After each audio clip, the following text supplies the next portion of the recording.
It's 11:59 at Radio Free America, and this is Uncle Sam with music and the truth until dawn.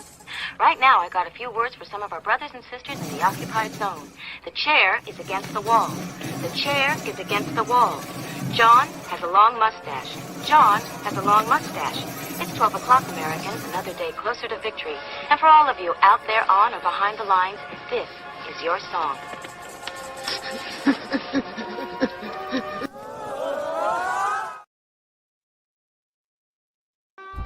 This is Earl Benson, reporting from downtown Topeka, where Gizzard Gary is rampaging through the city. Authorities have asked the public to stay indoors. They believe he will tire soon and need a nap. Gizzard Gary can normally be seen on Foul Territory, Friday nights at 7 p.m. Central. Wednesday, 8 p.m. for the channel members chat. Stay safe and give him the bird. Earl Benson signing off.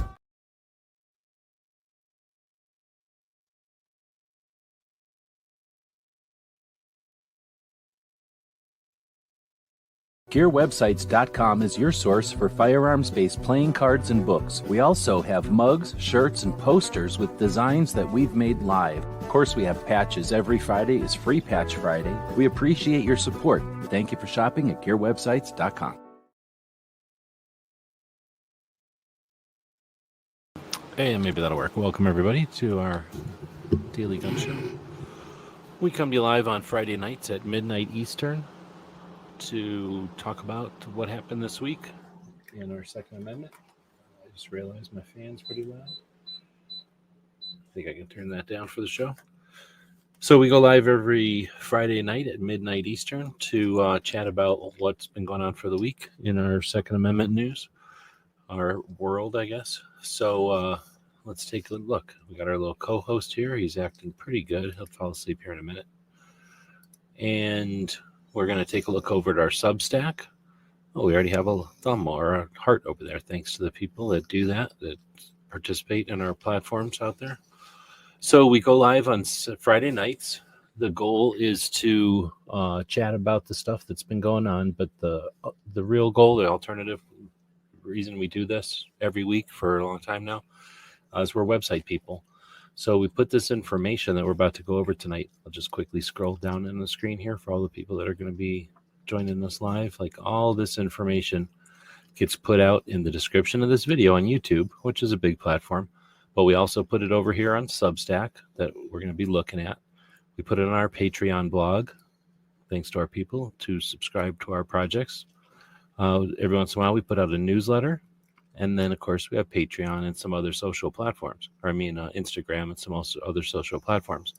We also put the information out on as many of the podcast platforms as possible once it goes out as a podcast. And we do that through Podbean. So I'm going to take a link here and drop that for anybody that wants to check us out on the Podbean platform or iTunes, iHeartRadio, Google, all the different places you can check out a podcast. We appreciate the people that listen. It's most of the people that listen to this show do it as an audio podcast, and the people that participate out there in giving us a thumbs up or a like or whatever. But the goal isn't just to get on a lot of platforms, it's to put this information on all these different platforms. So that's the real reason we do this, so that everything that's important gets put out there and archived. So let's dig into it. We're going to take a look at the news of the week, the Second Amendment news of the week. We'll take a look at the content or the projects that have been talking about Second Amendment stuff, quite a bit of it this week. Then we get into gun stuff. Gun stuff is different than 2A stuff, of course, and we'll get through that. And then we've got the radio shows that we listen to, a number of radio shows that we listen to each week. I like to talk about those. And then we've got the calendars. In fact, I want to thank our Patreons again. Special thanks to our Patreons for giving me some time this evening. I looked around and I was done with my other projects, at least as done as I was going to get before the shows today.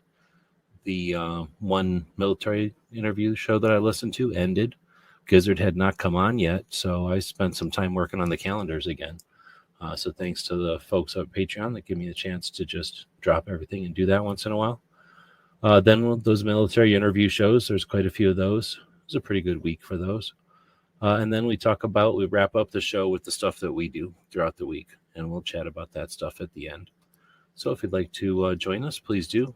This is interactive. We use the internet instead of Well, I guess we use all these platforms, but we do this live on the internet because I value the interactive nature of the internet. So take advantage of that. Join us live. If you're listening to this sometime in the future, join us on a Friday night live at midnight Eastern. That's usually 9 p.m. Pacific, so not real late night, and be part of the show. That being said, let's say hey to the people that are joining us live. Black Rifle Medic is out there.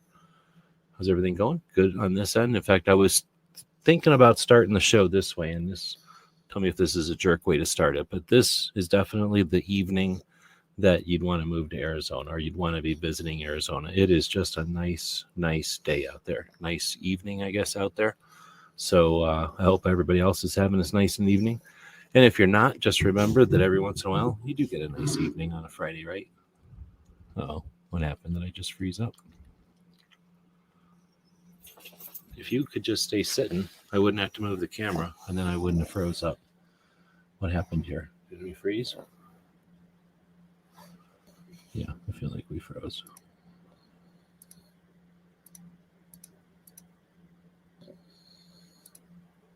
No, the camera's out.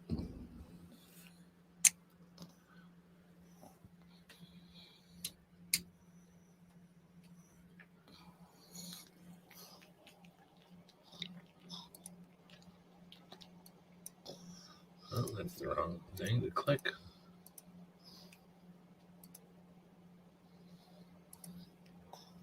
We might have the camera back again. Sorry about that. It's the co-host's fault. He's jumping all around, can't sit down, can't stay put, so I keep moving the camera.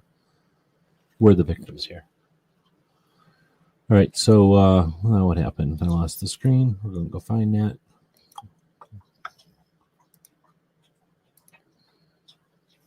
He won't get a beating, but he won't get any extra biscuits when he's bad like this. Okay, so we got Black Rifle Medic saying, hey, 6 foot, right on. How you doing? We've got DJ out there as well. Welcome, and dropping some links. Thanks for that. Please feel free, again, to be part of the show. Got a lot of people joining us live out there. Oh, it froze up on my end. Sorry, so it's just freaking out, I guess. So we'll jump into the guts of the show. We take a look at the news of the week. Typically, there's a lot of it, right? And I don't have the time, even with the Patreon's help, I don't have time to really devote to this. So I get most of this news of the week from a newsletter or an email that gets sent out Friday afternoons from NSSF. And I boil that down and put just the nuts and bolts in here. Or I mean, just the good stuff. They usually just summarize articles, which, you know, writers like to stay stuff. So there's a lot to go through over here. Again, thanks to the Patreons for giving me a chance to spend some time doing that this week. I don't know if this was the biggest week in the world, but stuff that happened include, let's remember that Mexico is suing. There's 2 lawsuits, actually, but one of their lawsuits is suing manufacturers for $10 billion. And that's relevant because, where'd it go? Here we go. I guess I didn't put these in the right order. 27 Republican attorney generals led by Montana filed a brief with the Supreme Court asking them to take up this case so that they can, assuming that the Supreme Court is going to say, no, you don't get to sue companies in another country like that. So that's the one thing that's happening. I don't know why I separated them. I probably didn't realize when I started putting these other things in here. The next thing we have is the Supreme Court declining to hear the challenge to Maryland's assault weapons ban, I think. So that was the Bianchi Brown case. And I'm not going to suggest that I can give you a summary on that. I'm just reporting that is one of the issues that happened this week. And that was one I think people were looking forward to seeing that go our way. Since it didn't go against us. It didn't go for us. It just didn't go. That's like a stifle. That's like a frustration, I believe. If I'm wrong on that, let me know. Then we have federal judge Haltz engaged in the business. Final rule in Texas. Well, final rule, and that applies to Texas, to the members of Gun Owners of America, members of the Tennessee Rifle something, and then another organization. So, I don't know. it's a tactic, and it's an angle, and it's a vector that we can use to push things our way. But it's not my favorite tactic at all. We'll keep moving. Just the idea of like certain people, like, oh, if you're our friends, you get to not have to worry about the law. Like, what the hell is that? Like, let's just end it or say it's great. It's either a good law or it's a bad law. It's not like it's okay for these people. I don't know where that came from. Am I new, or am I forgetting something, or is this new? I don't remember this being a thing. Like, oh, okay, everybody who has this kind of car, who bought it from Ford, doesn't have to worry about the speed limit, but everybody else has to. That's never been a thing before. All right, so then we get 23 U.S. senators sent a letter to the Commerce Secretary calling on the administration to withdraw its deeply misguided rule and its associated license revocations. So that's good to see. It's getting to be super hot here, so I'm drinking. 23 senators, that's half of them almost. So it'd be nicer if that was like 34 or something, but we'll take what we can get. I don't know if this gets enough attention. We have the ballot box, we have the soap box, cartridge box, and what's the last one? Where's the cartridge box? The last one, the ballot box, the soap box. I'm missing one. The press box or something like that. So we have public opinion, and we have national level organizations. I'll take a second here to go. We're allowed to want more from our national level organizations than only lawsuits. So under like the lobbying is a little bit different because that's going up to politicians and poking them in the right direction. But public admiration, I guess, and public dissatisfaction with representatives is a thing. We're allowed to do that. Just because we don't have an organization that champions it because they can't figure out how to make money on it, we shouldn't have to suffer from that. So I think that this part of what NSSF is doing by at least including this in their summary is worthwhile. Not that every representative needs a pat on the back every time they do something good, but how do you train anything? How do you let someone know that they're doing the right thing? Do you pat them on the back once in a while? Or do you just expect them to read your mind and do exactly what you want all the time?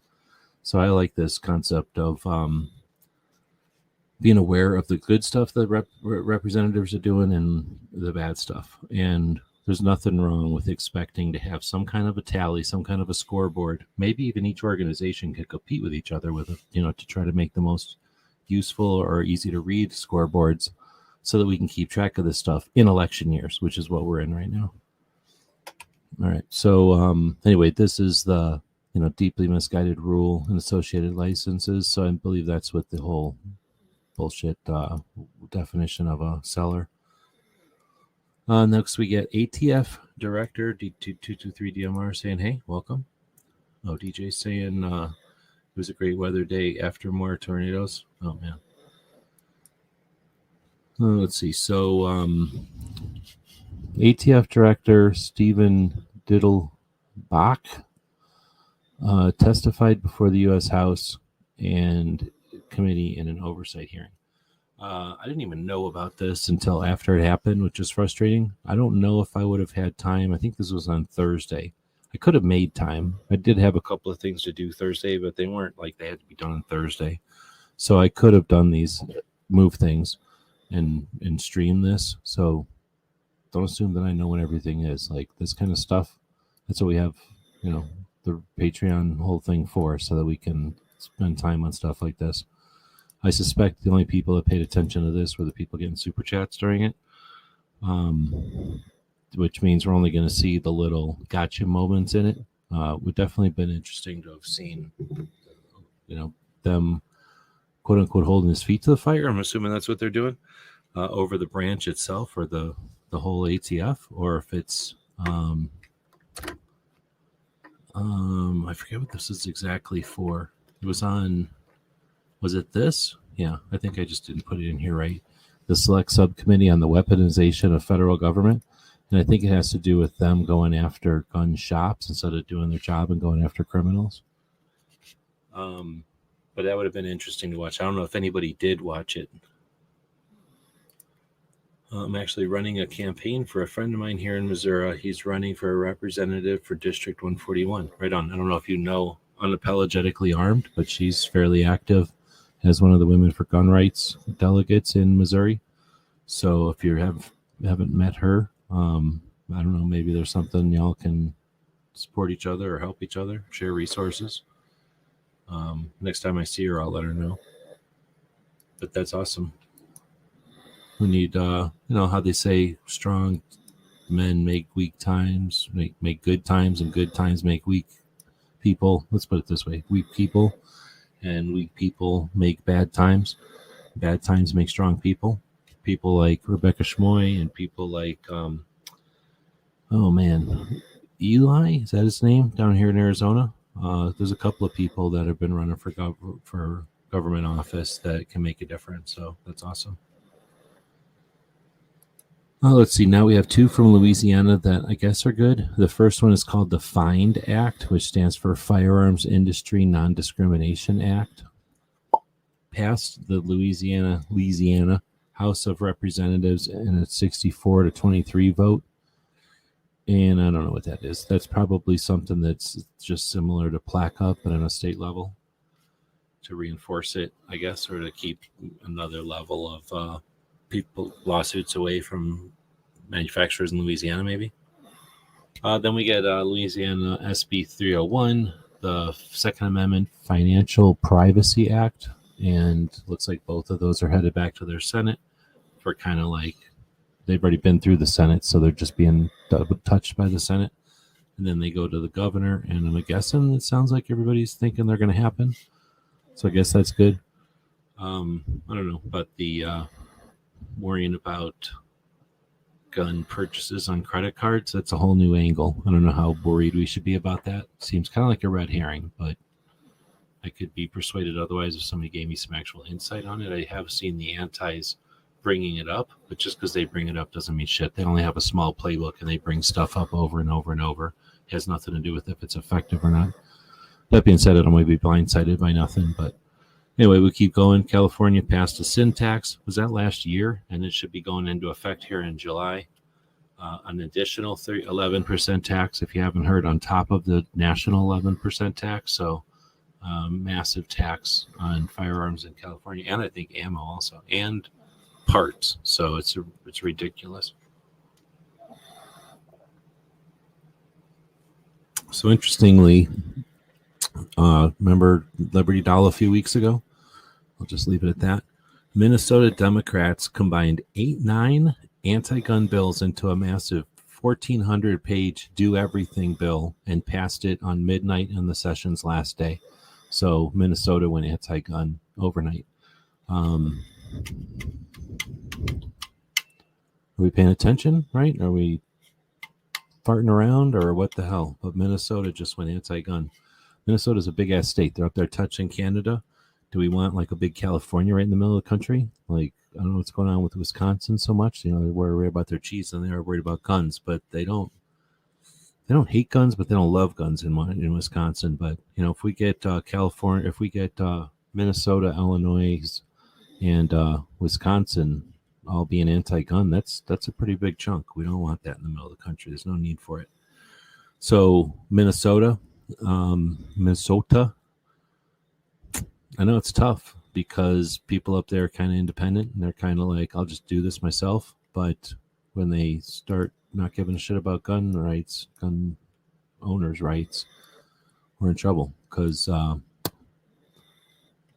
well, you know, it's another state for them to wail on. Anyway, let's keep moving. All right, the New York passed something called the Sporting Range Good Neighbor Act, which is lame since essentially it's bad law and it is essentially using environmental issues as a justification for essentially restricting ranges and where the ranges can be. So it's a negative one.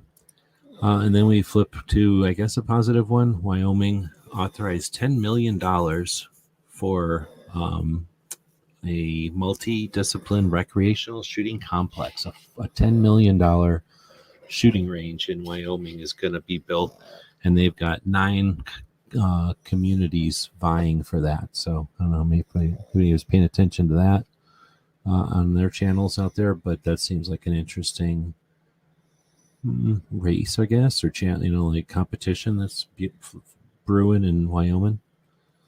So yeah, thanks again to the NSSF and to our Patreons for posting the information that I can filter down and then giving me the time to do that this week. Since next Monday is Memorial Day, I like to post this every once in a while. There's 3 holidays for service people in the United States.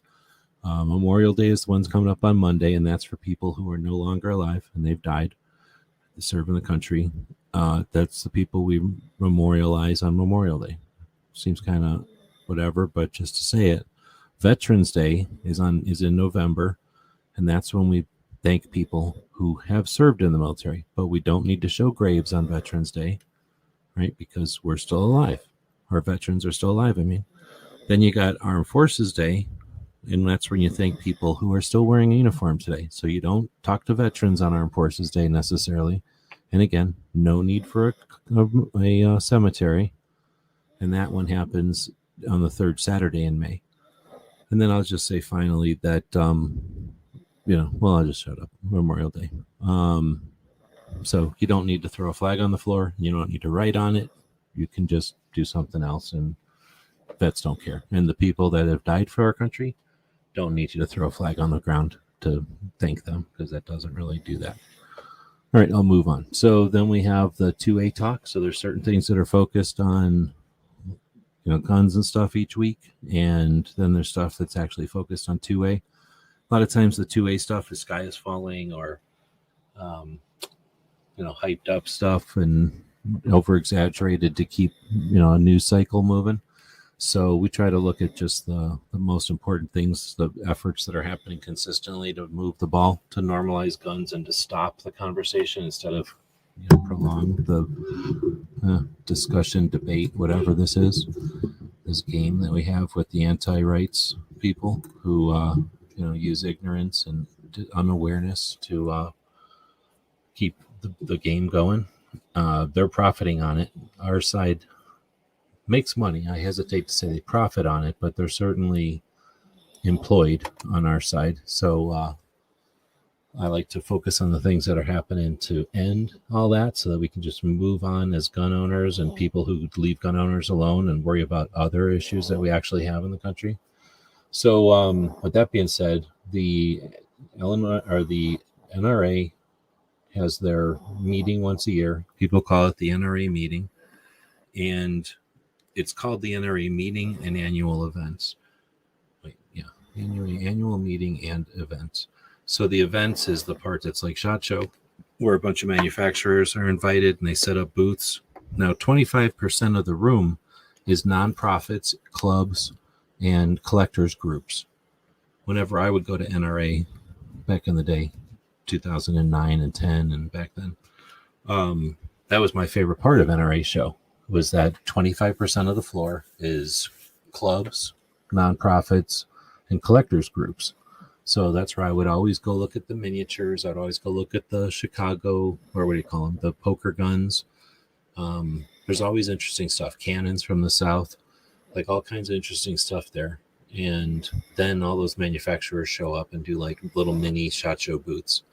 And they're there to show NRA members their stuff, and people can look at stuff and fiddle with it.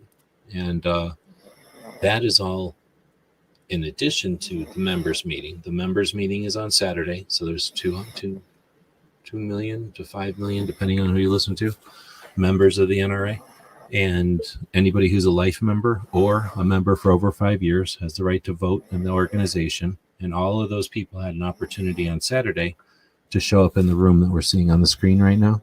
Now, according to Pincus, he says there's 1,000 people in this room. So I would challenge that, but he was there. We've counted it, and I counted 250 people in this picture. But, he claims that there's people around the room that I didn't see in this picture, which is fine.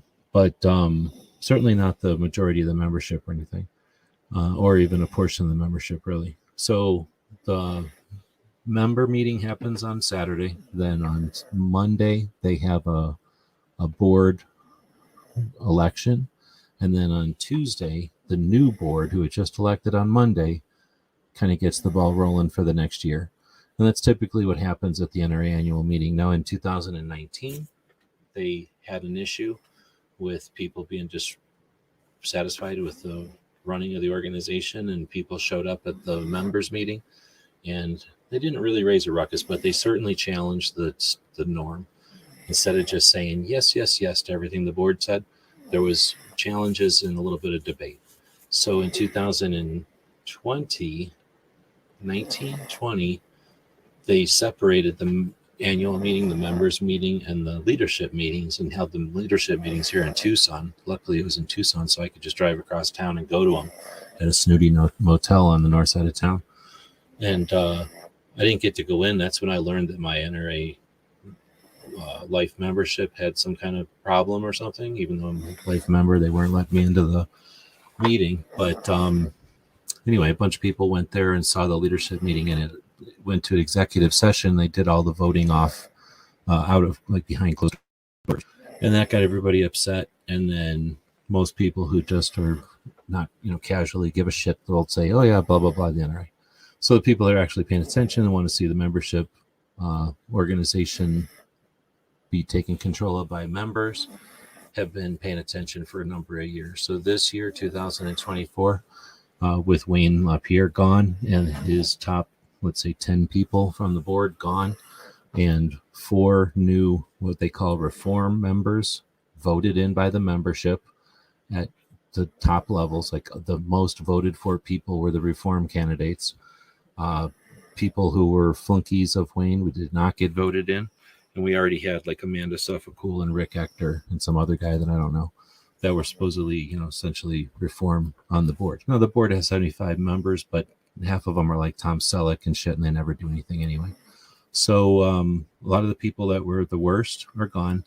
People that are hanging around are not paying attention, and they're pretty much out the door. And what we see here is the professor from Wake Forest University, Professor Yamane, happened to be in that room. Well, was one of the people in that room, but he happened to be the only person with a camera. So out of however many people were supposed to be in that room, however much of a shit they gave, how many of them held up a camera and clutched to record? 1.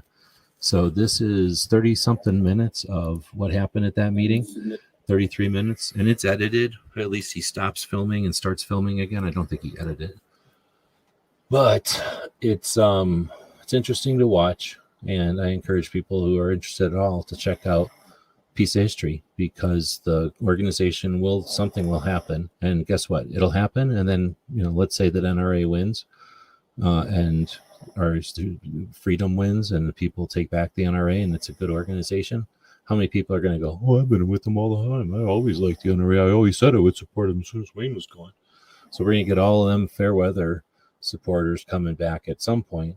And then history will be bullshit because everyone will say they were all on board. But right now, you can watch who's really on board, who's really paying attention, who is willing to go into that room and hold up a camera, and who didn't. Let's just put it that way.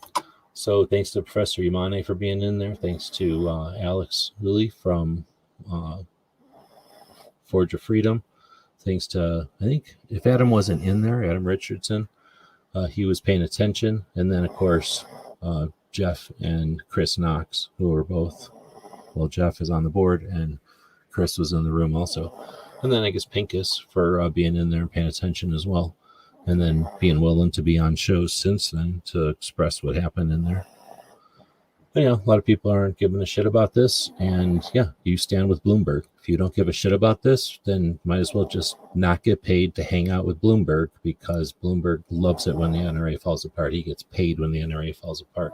So just as a exercise to keep money out of Bloomberg's pocket, you'd think we'd be able to support, to keep the, not support, but keep the NRA from falling in on itself casually. Like, how weak are we that we can't stop our largest organization from not falling apart?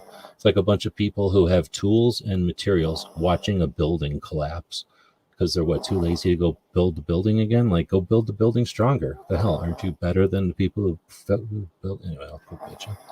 So aside from the weak people that are going to not pay attention to what's going on with the NRA, they're going to let other weak people pull it down, and then say, yep, see, there was nothing we could do. It was inevitable. We'll move on to the fights that are being done by people who are paying attention and getting shit done. But I think we're going to play a commercial here so I can drink some of this water. GearWebsites.com is your source for firearms-based playing cards and books. We also have mugs, shirts, and posters with designs that we've made live. Of course, we have patches. Every Friday is Free Patch Friday. We appreciate your support. Thank you for shopping at GearWebsites.com. So parched. Right, so when you talk about people who are putting in the effort towards things that matter versus put in the effort towards profit, you have to talk about Brooke Cheney and her project every Saturday, Suicide Prevention Saturday, which is an effort to normalize mental health awareness and suicide prevention. A brief, usually under half an hour, live conversation that Brooke presents each week to offer skill building and awareness for the normalization of these topics. We know that 2 out of 3 deaths with a firearm are from suicide. The other side would suggest if you take away just one dangerous item from society, things would change. We understand that that's incorrect, and they're using that unawareness of most of the people to exploit the whole situation. So let's take that away from them. And that, it's win-win. We take that tactic away from them. We shine a light on them for the unscrupulous sons of bitch exploiters that they are for even coming up with that tactic. But then in reality, we help people who are suffering. And that's the best thing we could be doing. So, yeah, great to Brooke for doing this. Thanks to DJ for helping out with that. Literally, there's a bunch of people that put time into doing shit each week, and that's so that they can line their pockets. Trust me, very few people are doing shit so that they're not lining their pockets. Brooke is one of those people that ain't doing this to line her pockets. Every time you say suicide on one of these things, the mechanics of the internet, the YouTube logarithm that everybody talk about, that thing can't decide, or at least it doesn't try to scrutinize between suicide in a positive way or in a harmful way. So it's destroying her channel by talking about it each week. She's still doing it. All right, so next up is Walk Talk America in a different way, bringing effort to the normalization of mental health and the intersection of guns and mental health. So this week they had on the husband and wife owners of a range in Denver, Colorado. And she was, I guess, the range where Walk the Talk America originated, as well as a range that has been doing a project that is based on offering a place for people to put their guns in a time of stress. And they've partnered with a company to do that I haven't heard of before. So I'm super stoked to hear about this one. And it was a pretty good conversation. They Walk the Talk America hosts their podcast live to record them, and it's usually on Friday mornings when they do it. Or when they do it is usually a Friday morning. It's not every Friday morning. And then they'll take this raw data, turn it into a podcast, and sometime in the next weeks, we'll see a slightly edited version go up as their podcast. So it's neat to be able to see the raw version when it goes live. And it's cool that they're doing that as opposed to doing everything behind the scenes, only posting a polished version as if to suggest everything's clean and crisp all the time. We all know that that's fake, and it's authentic to do both sides, to offer the polished presented version, but also have the real and not be somehow scared or embarrassed or somehow try to hide the real part of it.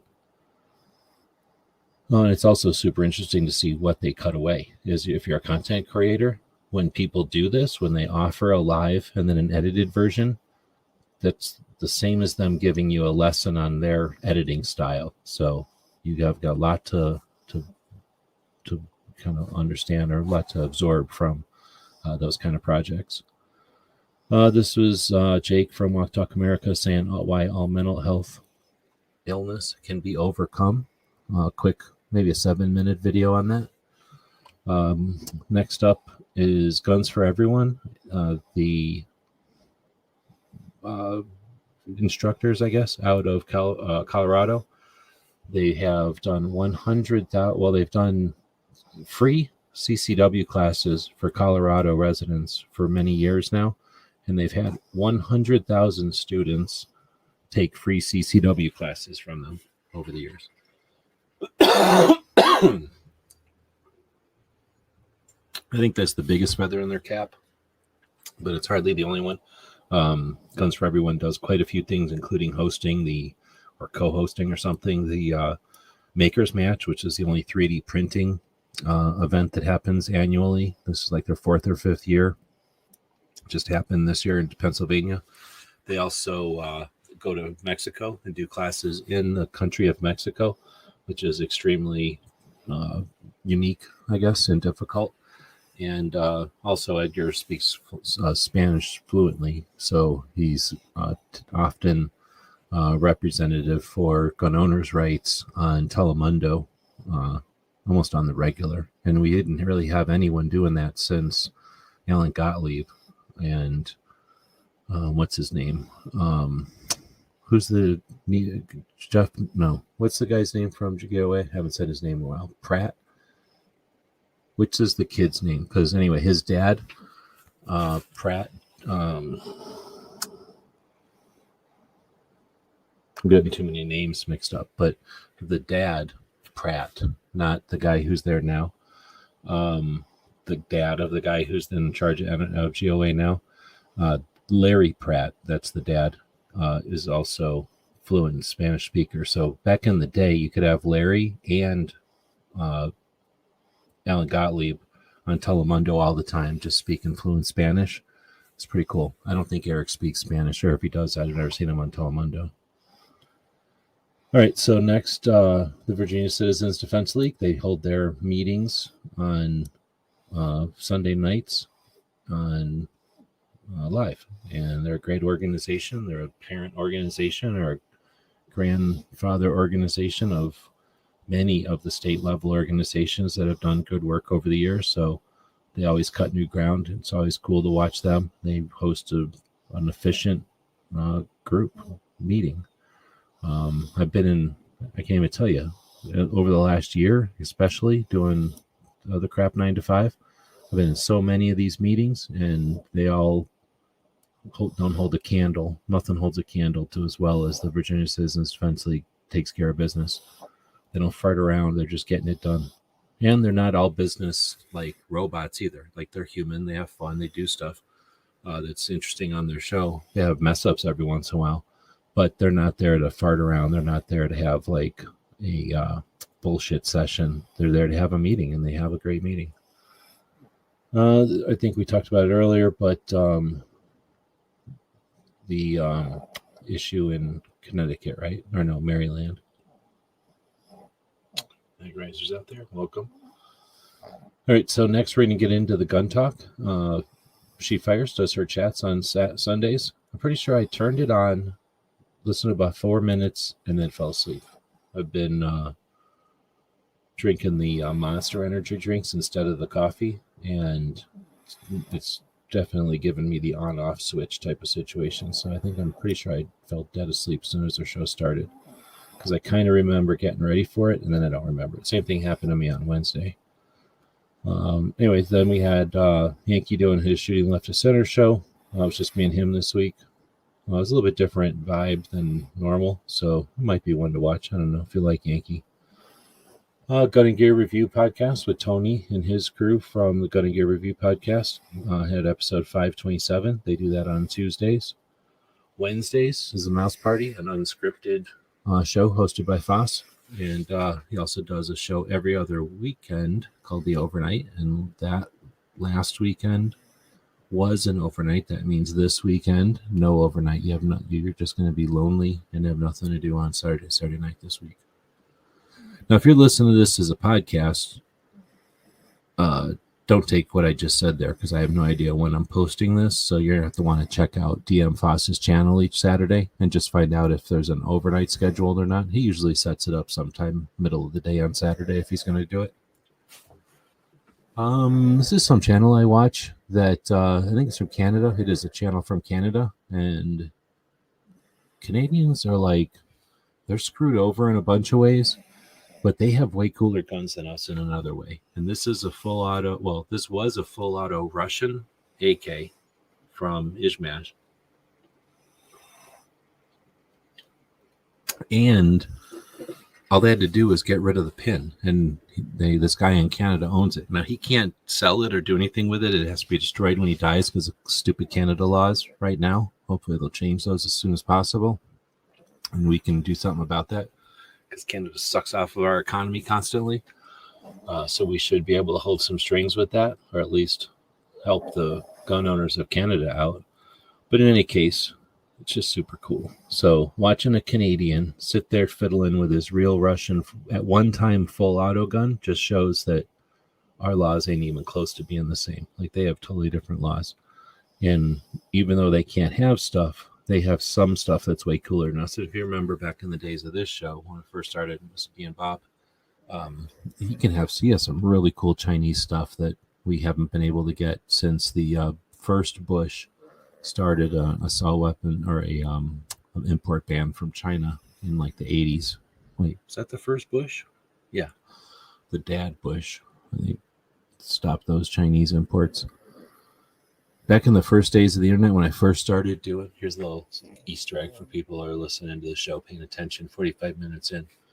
When I first started doing one of my first projects, doing research on the internet, once I figured out that I'm not going to just pander on the internet. I want to do something on the internet. I want to do something of value and create useful stuff on the internet, at least when it comes to guns. I made a decision and I started doing useful stuff. One of the things I dug into was that the 1988 import ban? I think it's 1988. It might be 1989 or something like that. But that import ban, I kind of was putting everything together, and I heard about it, and I'm like, okay. And I went back to do like a second sweep of it to get more data on it, to kind of fill in some of the blanks and get more description of it for my own head, and just to, kind of have it for my own knowledge, I guess, for comparison. Let me just put it this way so I don't get put off the air. It was interesting to find out that would have been 2007, let's say, I was doing this. In 2007, the internet that existed in 2007, I was able to find out who owned most of the Chinese semi-automatic rifle importers. And there was implications in early blogs back then that the 1988 import ban from China was more of a political retaliation amongst a-holes who owned companies and didn't own companies than it had anything to do with guns. So I thought that was interesting, and I wasn't able to pursue it at the time, and I've never been able to find that stuff again. So a little Easter egg there. Nobody ever talks about it. You got all these people that are paying attention to shit.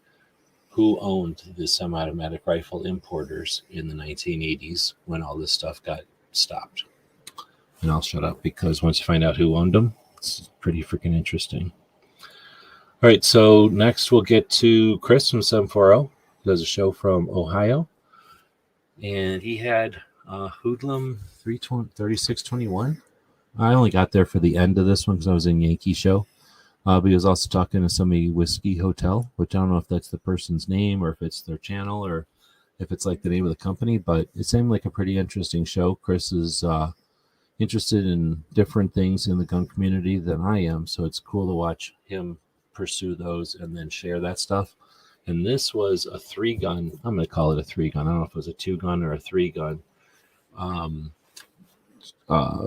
event that happens in southern Ohio, maybe, but sounded pretty cool. Outside the norm of a typical competition shooting event, in that it was more practical, which is not tactical. Practical is like, I'm going to lift some kettlebells or something. Tactical is like, you're going to have to do mag changes from behind cover, and you're not going to be exposed, and you're not, if you had return fire or something like that's more tactical. Like, you're going to do things in the right order or something, and, you're going to have to do some tactics with it. Practical is more like, we're going to get you out of breath We're going to stress you out with your muscles so that you're going to twitch or you're going to have like fatigue. And then we're going to try to have you shoot. So now you've induced some stress. You've induced some factors that make your shooting more dynamic and more challenge for you. And some people can't handle that in a competition because it's not consistent enough, or else they're not going to perform well, because it's also actually challenges people instead of just makes it fucking, easy to promote what you're good at, or exaggerate what you're good at. So anyway, the shoot sounded pretty neat, but it also sounded exactly like the axe match. So I was hoping that Scott would show up from Tucson, who shows up in some of Ghost shows once in a while. But Scott is the guy that brought the axe match from Michigan to Tucson in 2004, something like that. And there's a whole channel that's a millionaire goes, and 2 millionaires go and shoot there. And, I probably haven't paid Scott a dime for that. But anyway, the axe match, or whatever it's called now, was essentially that from 2004. So this is hardly a new concept, but it's interesting as shit to listen to people in 2024 talk about it, because it's extreme and different versus normal competition shooting, which is running around with a race 9mm, probably in like some kind of a golf cart, air conditioned golf cart, and they have like little rests for their hands to be put on, and then like caddies come out and give them iced tea all the time.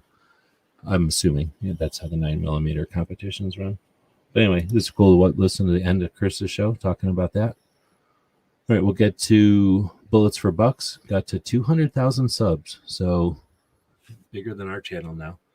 But he's doing hunting and stuff up in Wyoming. If you want to check that out, gave away some binoculars and did some Q&A with everybody. Speaking of Spider-Man dolls, our friend Matt, Never Enough Ammo, did a video. I think he has like 87 or like almost 90 Spider-Man dolls. Action figures. So it's actually pretty interesting to go through and look at all of them. I wouldn't want 90 of them, but there's certainly a bunch of them in there that are pretty cool. It is a ripoff because he doesn't have any Spider-Gwens in here. He's sexist. He even admits it. But he's got the one Spider-Man Noir from Spider-Verse, and he's got Spider-Ham, which is also pretty awesome, from back in the 80s. But no Spider-Gwen, which is lame. But pretty neat. How many of them there are. And you would think that how many could somebody keep track of? Well, evidently he can keep track of 90 of them. At least he pretty much, off the top of his head, went through most of them. So it's pretty neat. Anyway, then it had nothing to do with anything other than, his friend of mine. And I thought that was pretty cool. Plus, I don't know how many people have almost 90 different Spider-Man dudes. I don't know if there's more Batmans or not, but and I guess Supermans. Yankee says there's a bunch of Supermans. Anyway, let's get into radio shows. Every week there's a couple of radio shows I like to listen to. One of them is, of course, Cape Gunworks. They have 3 different shows. They do the show on Sunday, which is, I think it's an hour. I almost always miss it. It's on. It's just hard for me to wake up and turn on the radio or the computer and do it. But it happens right in the morning for us on the East Coast. And then on Tuesdays, Toby goes on to the Grace Curley show on Tuesdays and does a 45-minute segment called the Grace, or the 2A Tuesday segment. And then on Wednesday, they record their actual podcast / radio show, and that's 2 hours. This week, the second hour was Pincus. Toby had Pincus on talking about the NRA show. And I've only heard Pincus talk a couple of times about the NRA show since it happened, and Toby gave him the most time to just talk and explain stuff. Plus, Pincus had been on other shows already, so he had kind of figured out what he wanted to say.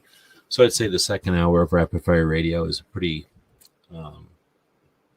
succinct, pretty good summary of what happened at the NRA meetings and the board meetings, because Pincus was invited to the board meetings on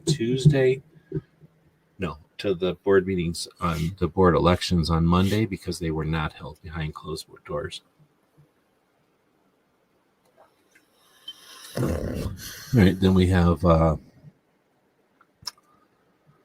Owners Radio out of California.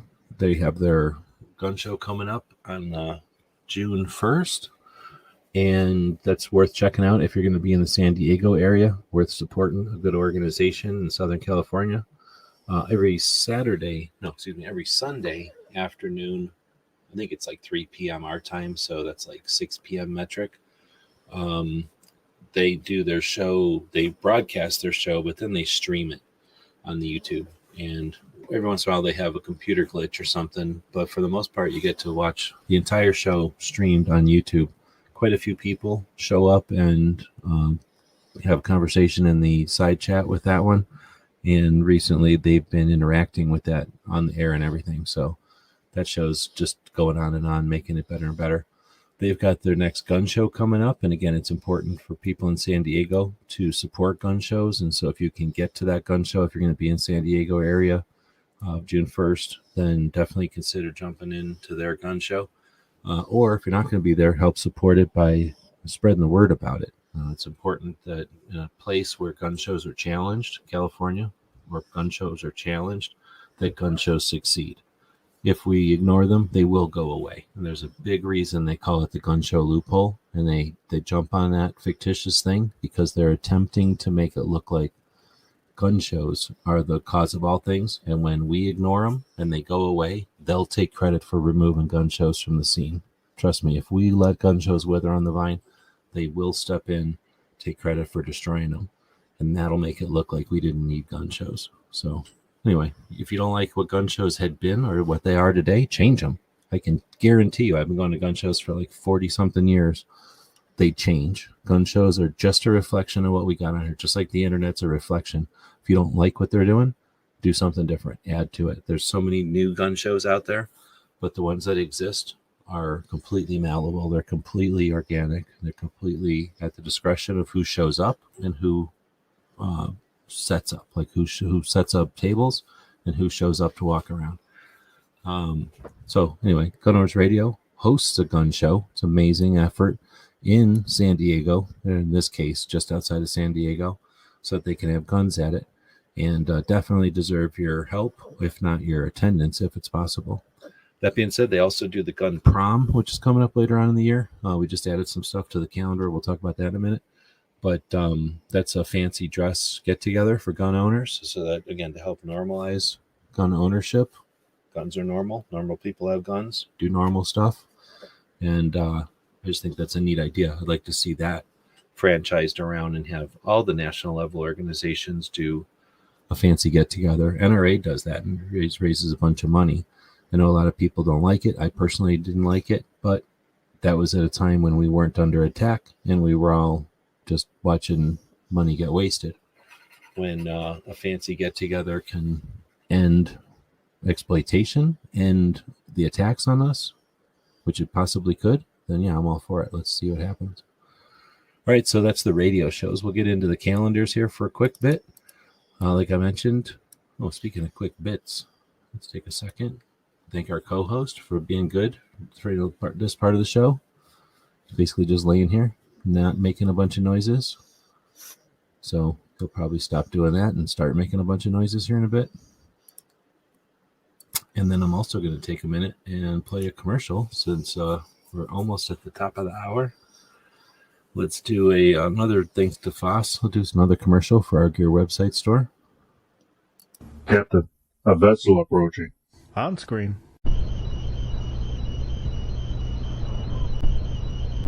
We're being hailed. Every weekend over at gearwebsites.com, our online store, we have free Patch Friday. And that means that every order placed on our store on Fridays is going to include at least one free patch. So that's every order with no coupons, no minimum order, no codes needed. You place the order on Friday, and when it arrives to you, it's going to have at least one free patch. Your support means a lot to us, and financial support is critical. So thanks again to the people who keep us online through purchases at gearwebsites.com.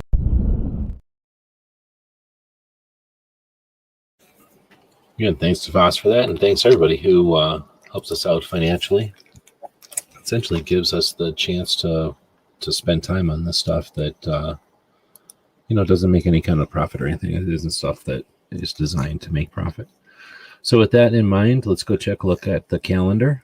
It's essentially just a calendar on the main page with a couple of, quite a few pages of in-depth data for our history and what's coming up. So let's move forward since we're about to hit June. The next thing that's coming up is Thunder on the Prairie. Our friends up Defense Dad and Travis P. 111 up in Nebraska have been putting together a get-together for folks who create content online focused on guns. And this is year 4? I think it's year 4.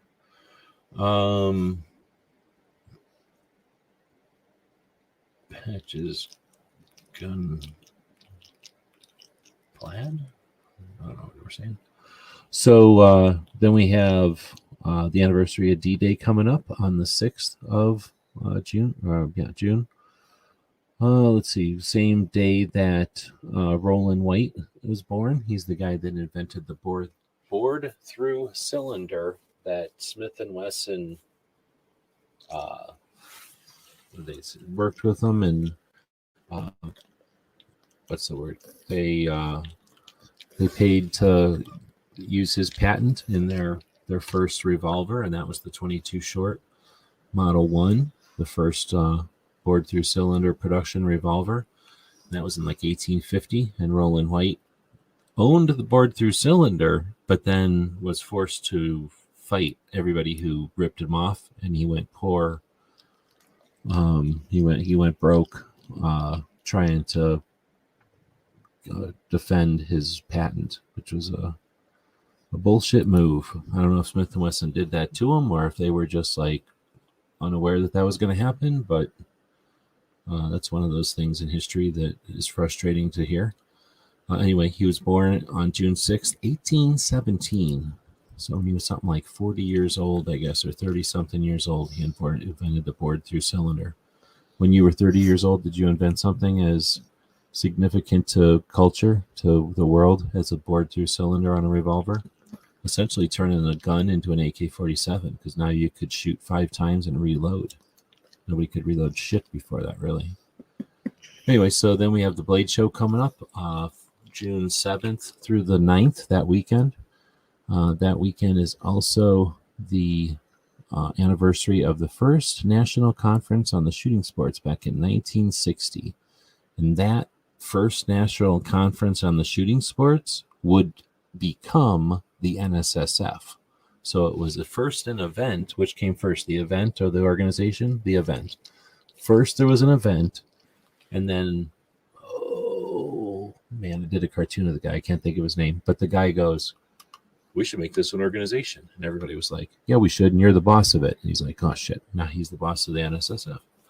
NSSF actually has a really, really, really good PDF that they made, probably in like 2012 or something, like a long time ago. And it is a summary, or it's actually not a summary, it's a pretty detailed history of the NSSF. It's really good. It's inspirational. If every organization had that, we'd be better off as a group. But NSSF definitely is transparent about their, I don't know if it's transparent because it might be heavily edited. I mean, I don't know. But I'm sure it's, not talking about any of their failures or anything. But anyway, it definitely includes a lot of the stuff that they've done. And they've done some amazing stuff. So as much shit as I give NSSF, I also respect them. They're one of our best organizations. I hesitate to say our best because I don't agree with some of their stuff, but really good organization. Anyway, let's talk about when they got created, and that was in 1960, before I think any of us, well, there's a couple of old people around that are that old, but that's essentially before most of us were even kicking. We have Julianne Varsnell, anniversary of her birth. She is, of course, the wife of Alan Gottlieb, and she's quite a Second Amendment activist on her own, starting back in the day as the publisher of Women and Guns, And I'm not going to try to read them all here, but quite a few. She's the head or co-founder of quite a few organizations, and that probably has something to do with the fact that Alan can't be the boss of all of them, but Julianne is also she MCs, I guess that's the right word, like the Gun Rights Policy Conference. So she's hardly a quiet observer. She's definitely an active participant in all the different things that the Second Amendment Foundation and the Citizens Committee for the Right to Keep and Bear Arms, which is the organization that actually does the Second Amendment does the Gun Rights Policy Conference. She's heavily involved in all that. Oh, I didn't know there was an Instagram for Thunder on the Prairie. Thanks, DJ. I'll have to put that in the list. I thought it was just a stupid Facebook group. I don't like the Facebook groups. Those odd cartridges to avoid getting sued made during those times are quite fascinating. Well, that's interesting. I remember talking earlier about the NRA show having those 25% of the floor space dedicated to collectors and nonprofit groups. And I probably have seen some of those, but not sunk in. It never registered. But that's a great point. And that would be, probably the 1850s or the 1870s, maybe even the turn of the century, that all those, like, I don't know what to call them, like little clever looking, goofy guns were made. And that also shows that at the time, they weren't making those guns because they had nothing else to do. They were making them because there was a massive demand. There were wild dogs back then. There was rats, right? Like even in a city, you had things that you'd want a small caliber revolver or pistol to help you to dispatch, right? Not to mention bad people. And just like today, a bad person is looking for a weak victim. So by brandishing or being confident because you have something in your pocket creates a deterrence factor that has always existed. And the antis can't handle that. They won't recognize it. And our side, for whatever reason, doesn't want to acknowledge that there's a deterrence factor to firearms being available that keeps us peaceful. Even if we still have crimes, what would it be like? Let's take a look south at the border. What would it be like if there was truly crime in control? We can see places on the planet where that exists. The antis will never look at them because they're not developed countries that can be compared with us.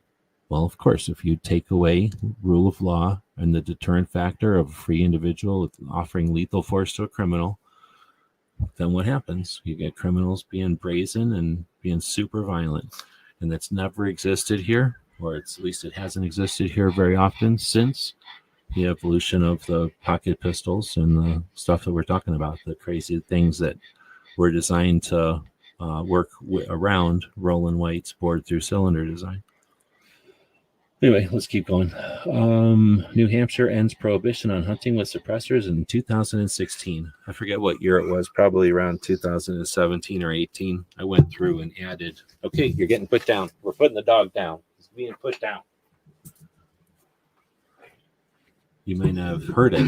He kept breathing at me. It was driving me nuts. He was breathing a lot. Horrible co-host. Let's get rid of that screen.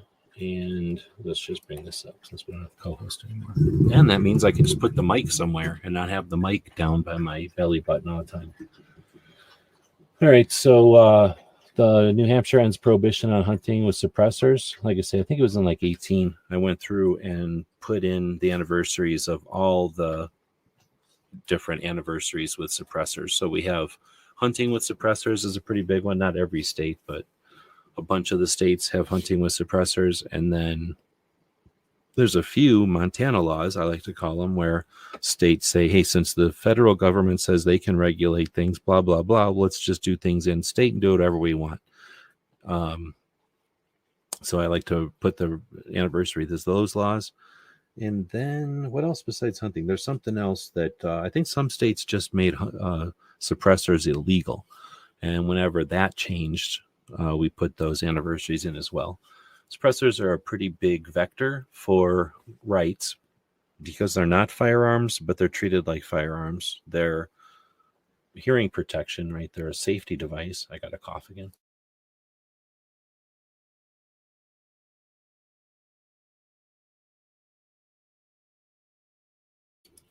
they're a safety device, and they're polite, but the antis can't handle any of that, right? Because they think, or at least they keep the perception going, that they make guns silent and obviously deadly. And we know that they're silent but deadly out of their butts. All right, well, so then we have the anniversary of John Wayne passing away. That happened in June 11th. I don't know why I have it in there in such a weird way. And then we have the anniversary of the National Defense Act of 1916. Who remembers what that one is? That was the anniversary is on the 13th. President Wilson signs the National Defense Act. The act guarantees that the state militias will remain the nation's primary reserve force, but unofficially redesignates these militias as the National Guard and clarifies the president's authority to call them into service during times of war and national emergency. So it's all the way up till, or back in the day, that they kind of started creating the Guard and the Reserve. Oh, snap. A super chat. Thank you very much from Skid. $10 of money from Scotland. Awesome. Thank you. Oh, snap. It's worth more than our money. So that's super cool. Thank you. It would be cool if they could actually send us money like back in the day. Back in the olden days, somebody would travel and they'd bring back money from other countries. And somewhere I've got a box with all that money, I think. I like the look of money from other countries, especially when they put holes in the coins. That's super smart. I also like the coins made out of like aluminum and stuff. They're super neat. And then, of course, let's not forget the country with an AK-47 on their bill, which is super easy for people to know. Which country has an AK-47 on their bill? I have one of them somewhere. All right, so going on, because, again, I like to look into the future with this segment of the show, because the people listening to this as a podcast might be the week after this. Like, this show is happening on the, whatever it is, 24th of May, but actually this is probably far enough ahead. But, this show probably won't go out till like the 8th of June or something. So this is actually giving them some awareness of the week that's coming up for them, even though it's like 2 or 3 weeks ahead for us. But we have the National Defense Act anniversary. Yes, Mozambique. Then we have the on Friday the 14th, we have a bunch of stuff happening. First, it's Flag Day. So you can, observe the American flag if you want to, or the United States flag. Then you have Tokarev, anniversary, his birth in 1871. And that's the Tokarev, and he did some other stuff. I think he helped with the SVT 40 and maybe some other also. And then you have the birthday of the Army, which is the only good branch, from 1775. We're also older than everybody else. And then you have the Great Lakes Cartridge Show, which happens in Lansing, Michigan. And that's one of the ammo collector shows. I kind of hope one day I'll be able to get to these. I'm a big fan of ammo. After I got done with collecting bayonets, I started collecting ammo. I've been collecting ammo my whole life, but I really got into collecting ammo probably around 18 when I figured out I was going to stop collecting bayonets. And there's so much ammo to collect. It's not even funny. We'll have to talk about that in the future sometime. I've done 3-hour, 4-hour chats on ammo back in the day. So, like I said, there are whole gun shows that are just ammo collectors. So it's not like, I'm going to buy 100 rounds of blah, blah, blah. This is like, oh, you have a pre-production, prototype of one thing, or you have a box of vintage something. So it's mostly specimen pieces and stuff like that. But that's coming up in Lansing, Michigan. DJ's checking out.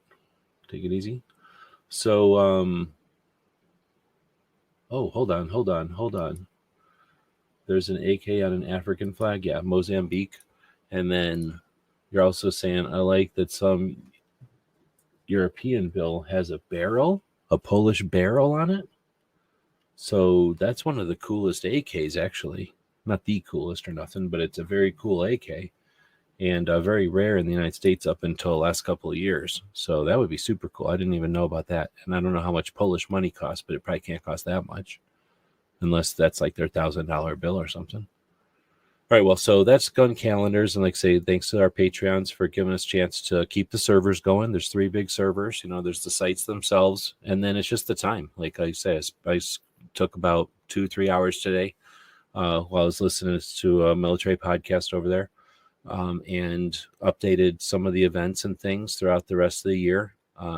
And well, what happens is, you do this. I don't know how many times I've done this. I probably talked about this before. This website has been around for a long time. The calendars, they only last so long. And then what happens is the code gets outdated. The internet changes out from underneath them and they just don't work anymore. So this is like probably the 6th reincarnation of this website. I don't know if people have been watching it for a while can help me figure it out, because I don't really keep track anymore. But these things will change every once in a while. And sometimes that means like dozens of hours of work. Luckily, it's nowhere near that anymore, or at least it hasn't been for a while. I mean, knock on wood. But I'm actually paying, thanks to the Patreons. I'm paying for some software here that's made it a little bit nicer, so I don't have to change it as frequently. But eventually that software will go the way of the dodo, and I'll have to find something new and move everything over. So I appreciate that. This is not there's no ads on here. This isn't making a dime. This just actually costs money to post. It doesn't cost an arm and a leg. I do this for a living, so it's pretty simple. But there's a lot of them. And the time it takes is really what I appreciate, because there's no way I could be able to take the time anymore to do this. So thanks again for the Patreons who do throw a couple of bucks at us as capitalists, so that I, as a capitalist, can not work for a few hours and do this stuff. We'll keep moving, but thanks again for that ability. It is valued. Let's see. And I guess I should probably, did DJ put a link to the Patreon on here? He probably did. I'll put a link to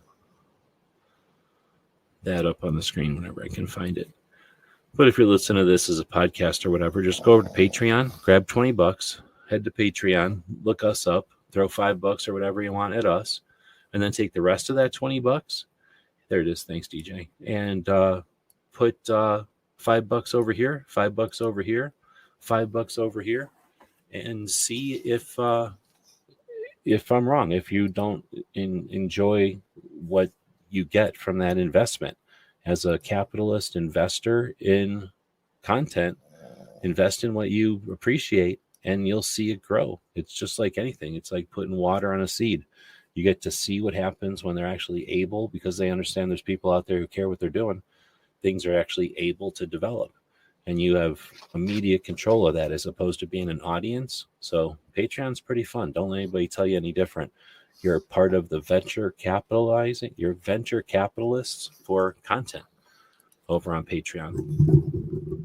So again, thanks to the folks that make it possible for us to do this stuff. The co-host is back and he's making a bunch of snort noises. So that's what you're hearing. I'll put DJ's comment away. Oh, Braille. Well, Braille's still pretty cool, but it's not a barrel, so it's not an AK. All right, he's immediately being bad again. All right, we're going to talk about the military interview shows next. There's quite a few of those that I listen to now, and I've actually added a couple more. So the first one we're going to talk about is one of my favorites, and it's the Team House. This is a Ranger and a Green Beret who interview people live in New York. They have a studio in New York. I don't know where it is because I don't know the names of all the parts of New York. They've said it. I just don't know what it is. But people get to New York City, and that's where they have these interviews. So they're neat. And they're usually drinking. They don't get drunk, but they're drinking during them. So it's, certain people are going to get more loose than other people, let's say. Anyway, super good one. And this week it was a return of Jack, who was a CIA chief of operations for many years. So he's just aware of a lot of stuff that happened in the CIA. And this is kind of all over the place, since they've already had him on more than once. It wasn't a story of his adventures as much as more of like a Q&A with the Patreons and the live viewers asking specific questions, and Jack kind of riffing on them. Then we have Ed's Manifesto. Ed is ex police officer, federal police officer from Mexico, who's since retired and now does different kind of training things. And he hosts a podcast here in the he hosts a podcast for the United States out of Tijuana. And he has his guest join him in Tijuana. And Eddie Gallagher is a SEAL, I think. The whole part one was just them talking about his pre-enlistment era. Ed usually does maybe 3-4 hour interviews and chops them up into like 45-minute chunks or something. So you get a lot of them. And this is part 2. It doesn't say of how many. Eduardo was saying, sorry, I didn't have any money. I don't have any money. I'm only hoping to feed the logarithm. Yeah, no, that's awesome. I mean, yeah, I mean, whatever. It's not like, I don't mean to imply that there's an obligation of anybody to pay, but as capitalists, if you're able, yeah, it's much appreciated. But there's by no means any necessity for everybody to pitch in. It's not a scam or some kind of, we won't be here tomorrow if you don't pitch in. It's just that when we have, like, we're at about a quarter of what we've been on Patreon in the past, like when we were out cooking and really doing stuff, like out driving and traveling. So yeah, if we had more resources, I'm getting to where I can devote time to this stuff. So I just like to keep throwing it out there for the people that do have a couple of bucks to throw at stuff like this. But again, this isn't a pay to play or nothing. In fact, we don't put anything behind a paywall. The only thing I put behind a paywall is like if I'm going to go do something on Whatnot, I'll tell the Patreons like, hey, if you buy something, let me know and I'm going to send you more stuff. Like, so if you buy one thing, I'm going to send you 3 things. So that's about the only thing I do that's not public. Everything we're doing here, the whole point of it is to get the word out. So the Patreons understand that, and there's nobody who's supporting what we're doing because they're getting the extra or a little bit more. It's because they want to see this stuff exist. So I appreciate the efforts with the interactions on the live show for sure, because this helps more than you can imagine. And you can't pay for that. So even if you gave me $100, I couldn't pay for interaction in a live show. So I do appreciate it. All right. So I've added a new podcast, or I guess a new interview show to my list, Ironclad. And I think Ironclad is the name of the channel, but there's 2 shows on here. I guess Change Agents is this guy, and then Borderland is this guy. And I started listening to Borderland because I like some of the guests this guy had on, and I wanted to hear more from the guests. And I don't mind this guy's style. He essentially just sits there and shuts up and lets the guests talk, which is my favorite style of interview to watch. And then because it shares these shows are on the same channel, I started seeing some of these, and I've seen this guy before. So again, he talks a little bit too much, but he, for the most part, he shuts up and just lets the other person talk. But the way that the stuff that he lets the person talk about is pretty interesting on this on Change Agents. So I can't remember if this guy's a SEAL. He seems like a SEAL to me. He might not be. I don't remember. If somebody knows, they can say. But whatever he is, he doesn't talk about it. So I'll give him credit for that. Like, if he is a SEAL, I'm surprised because usually SEALs talk about it. But anyway, this was a 1 hour something conversation with a whistleblower from Facebook. Very, very interesting. Every once in a while, I'll give you a heads up when there's something technological that's worth listening to. This one's pretty interesting. It's a little bit sky is falling. Somebody's going to listen to this and get really upset about it. I don't think you need to be.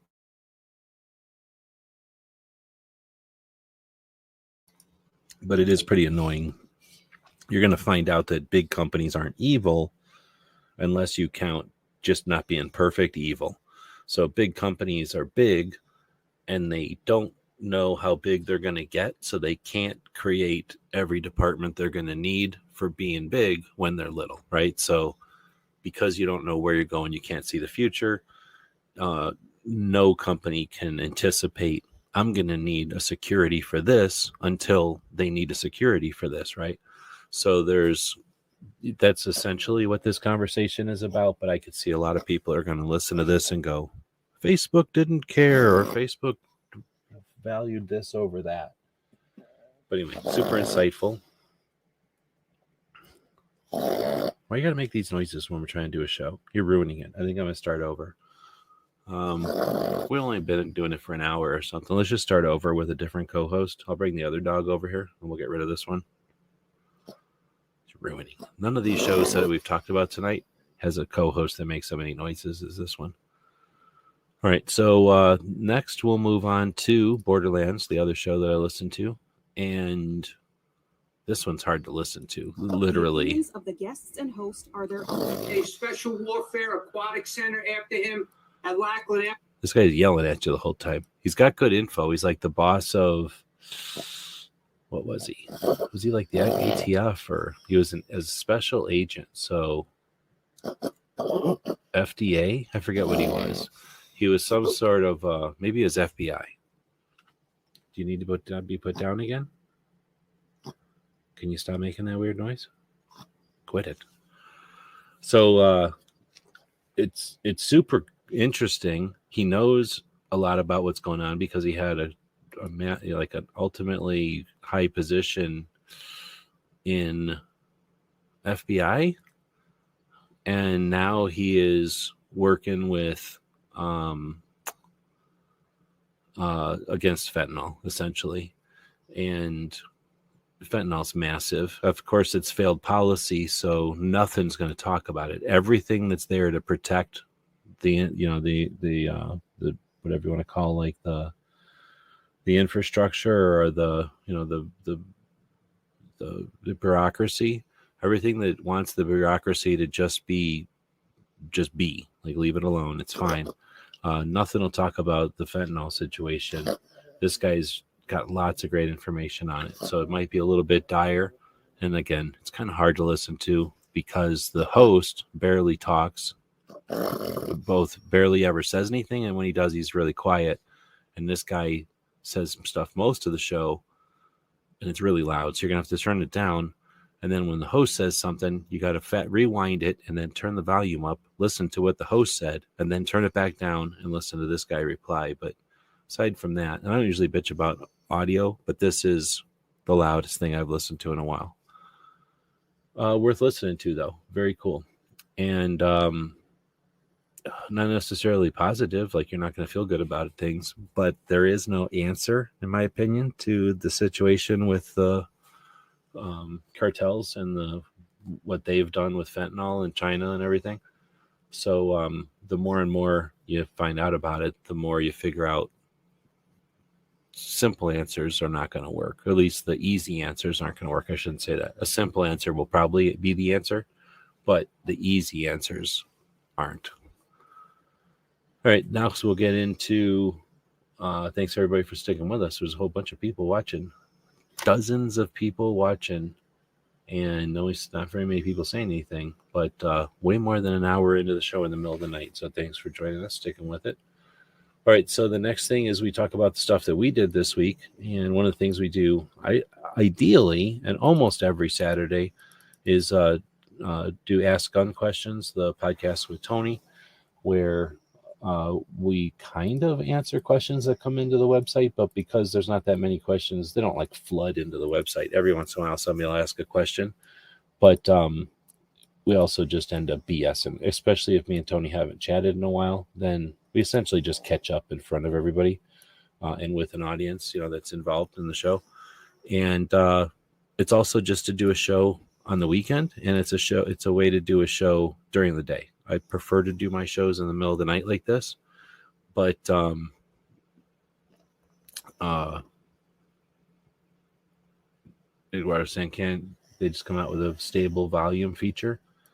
Actually, I think they do. I think now that you say that, I don't hardly ever use the Google editor to edit, but I think there is one. If it's still there, there's a thing that does let you push a button to, I forget what that term is. There's a term for like equalize, or I forget what it's called, but there's a term for that, and there's a button there that does it. And now that you say that, yeah, they probably could, but more than likely they're paying somebody to do their editing and they're not paying attention or don't care. Or just don't know. Maybe they would do it if they know about it.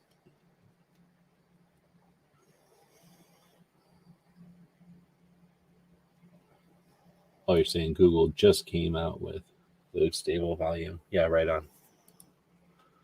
So let's see. So Tony came on and we were mostly chatting about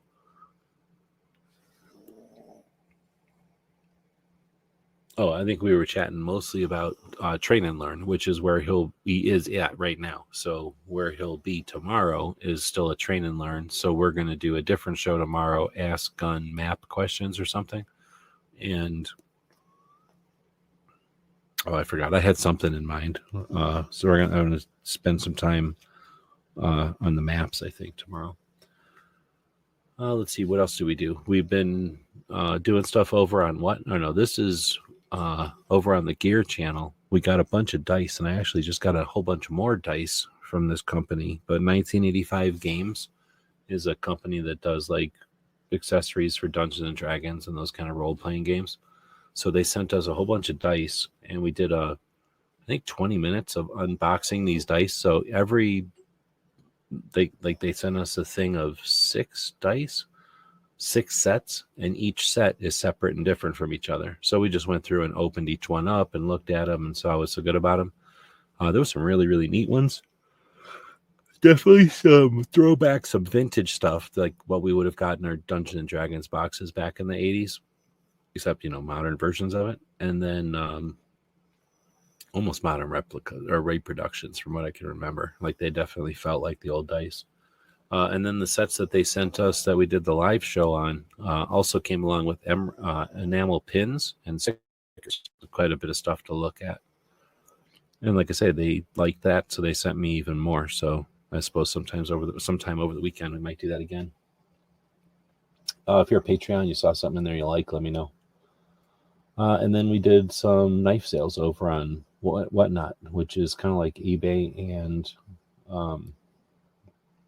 YouTube put together. It's like a live eBay.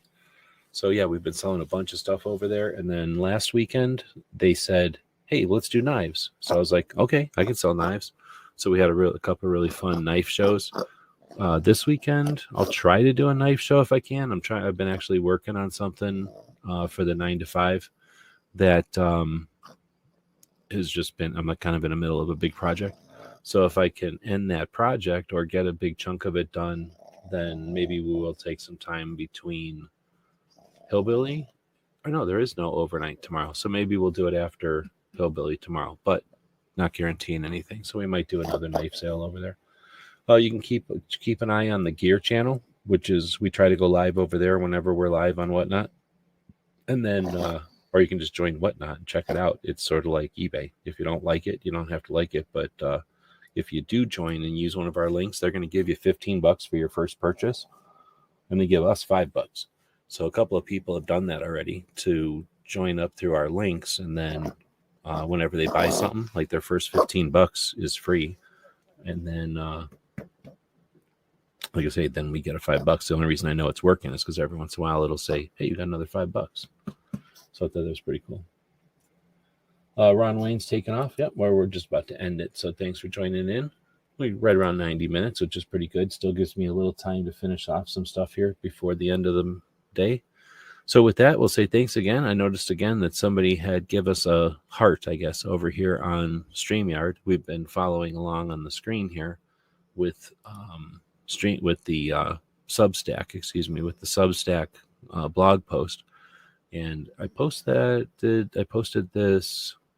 I can't remember if I did it last night or early this morning, but either way, somebody found it before the show tonight and gave it a heart. So thanks for that. I think I know who that was. And somebody in California, more than likely. But I want to also thank the people that listen to us on the podcast. You're probably the most people I'm talking to right now. And what's neat is we're doing it through Podbean now. And I'm almost guaranteed nobody knows what Podbean is. It's a place you can go listen to podcasts if you want. But for the people who make podcasts, it's not even well known, but it's a tool, I guess, that lets us put our podcast out from there, like distribute it from there. And the advantage there is that, well, one, it costs us money, so that's not an advantage. But again, thanks to the Patreons. But it costs money, but it gives us all kinds of data. So now I'm able, I wish I didn't have it open right now, but like for a while, iHeartRadio was winning. First, it was iTunes, was our biggest listeners were on iTunes, and then it switched to iHeartRadio, and now it's one that I've never heard of before, that I didn't even know we were streaming to. But that part's neat. Like, I had no idea. So it is neat how many people listen to podcasts compared to the YouTube stuff, because I'm so used to the, a couple of dozen people listening live. So, we're not a huge channel with I'm a big channel, I guess, but I'm not a huge audience channel with like hundreds of people listening live or whatever. At this point, we've been there before. We might get there again, but the podcasts are certainly bigger. So it's neat to listen or to see where people are listening from. So if you want to be part of that feedback in the future, at least in my future right now when I'm saying this, but you're present, give us some feedback, ask a question, say hey or something. And it's neat for us to know where people are listening from. All right. With that, we're wrapping up the show. I'll say thanks to the folks who are listening to us live tonight once again, and get rid of this. Now the puppy is on the screen again. So Eduardo, right on. Ron Wayne jumping in. DJ took off already. And Skid, thanks for the money. Much appreciated. Look, we'll give the puppy a biscuit for that. Usually the complimentary biscuit gets done for the super chats. He's eating the let's see. Let's just real quick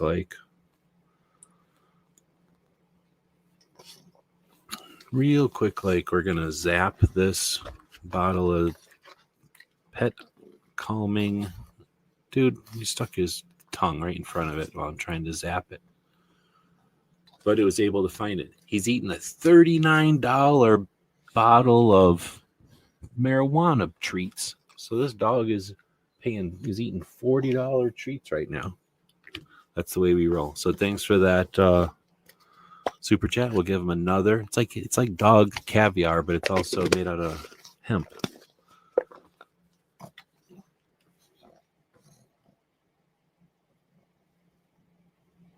Thanks for the podcast. You bet. So he's a pretty good dog. He was a little bit bad the other day, but he was good today. And he likes being the co-host pretty good. So a lot of people that make more money than me would tell me that you're not supposed to have dogs on your Second Amendment related stuff. So let me know in the comments. Should we keep the dog in the Second Amendment related stuff, or should we get rid of this dog so that we can focus on the Second Amendment stuff, which is so important that I can't have a dog around. All right, we'll throw that out there as a closing question. Looks like somebody wants to go OUT at the end of all this. I think he's figuring out what that means too. We got one more. Well, actually, I got a couple more, but I'm going to throw another commercial out here that Foss made us. You want to check out tomorrow? Let's go find out if there's anything I can link to. Actually, I haven't linked to anything on today's show. I don't know if Brooke has her show going yet.